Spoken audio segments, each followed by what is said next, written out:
Ayun, guys, nakakain na ba kayo dito sa Mang Rudy's Tuna Grill and Papaitan? Kasi kung hindi pa, ito na ang sign para kumain kayo.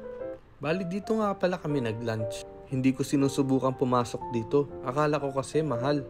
Ayos naman pala ang pricing dito. At talagang sulit na sulit ang mga pagkain.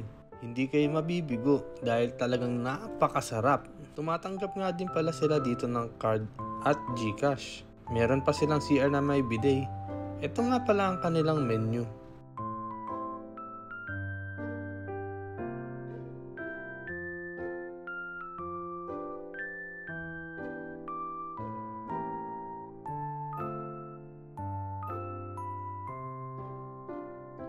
At dumating na nga yung mga order namin. Siyempre, hindi mawawala ang fried chicken at ang pansit ni Papa. Umorder din kami ng inihaw na bangus, laing at sizzling pork sisig.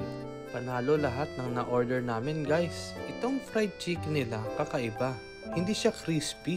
Feeling ko in-steam siya. Pero hindi ibig sabihin nun hindi siya masarap. Panalo yan, guys. Tapos sasama mo ng Jufran na hot sauce.